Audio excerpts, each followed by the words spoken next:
Okay, today we are going to be looking at Apricity OS. Apricity OS is another one of those Linux distros that aims to make Arch Linux easy for new users by installing everything you need out of the box. The main goal of Apricity OS, or from what I can tell, is to make a good looking desktop, first and foremost, and well, on first look, they seem to have done that pretty well. It's running GNOME, but you can get a Cinnamon edition if that's more to your taste. Heavily modified GNOME, that is. Got a sort of dark looking thing down here. I dare say it, but it's going towards for more of a Mac look. You got rather nice wallpaper. Got some nice icons down here. I don't believe it's custom. The only thing custom about it would be the name, from what I can tell. And, well, let's have a look at what apps you get by default. You obviously get Chrome for your web browser.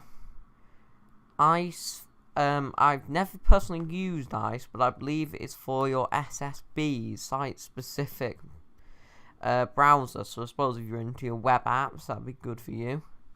Got your file browser, obviously, your photos, videos, the full LibreOffice suite, so you can start working out of the box, a text editor, a terminal, obviously, tweak tool, GNOME tweak tool, quite a good inclusion for a GNOME desktop, settings, and add and remove software on the dock.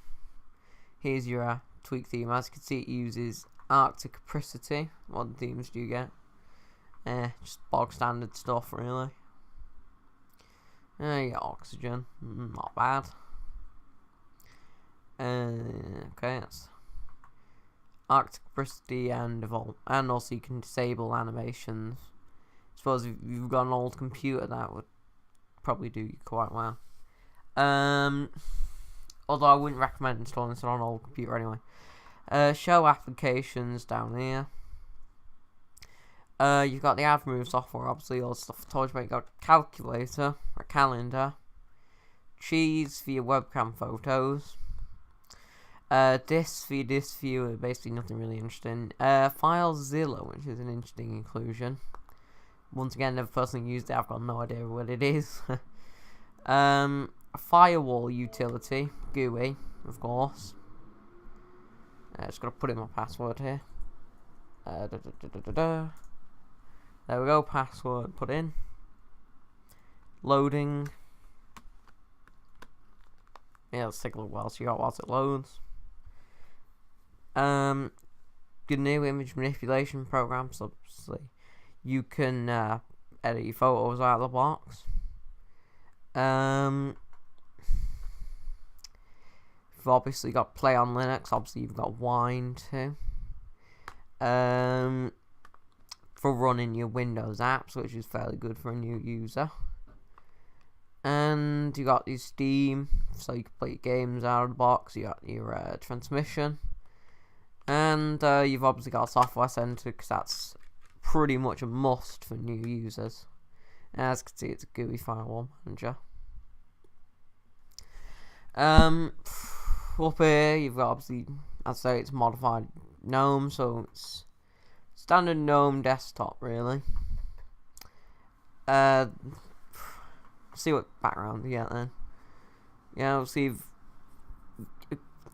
to be a good looking distro, you need a good variety of backgrounds, as well as a good icon theme, which this one pulls off perfectly. It's a good flat look. Yeah, back off slightly, sorry. It's got pretty good, also, of course, you got your pop-ups for various different things. Backgrounds. You got a pretty good set of backgrounds here.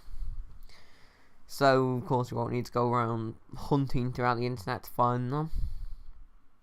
So that's pretty good. One thing I will say from using this distro is it is a very user-friendly way to use Arch. I could probably, I don't know, a lot of people have said this, but I could probably stick this on a new user's computer and not really worry much about it, them, not knowing what to do, because everything fairly simply set out. Everything is, as I say, where you probably expect it to be. Good amount of apps for a new user. Everything you need to get going, plus a bit more. Also forgot to mention, there's some custom theming on the terminal. That's kind of cool. As you can tell, yes, it does have one installed. But yeah, everything a new user would need, plus a bit more. Fairly good, easy to use interface. Good version modified GNOME. Yeah, does it live up to the claim of being Arch user friendly? Absolutely, yes, it does.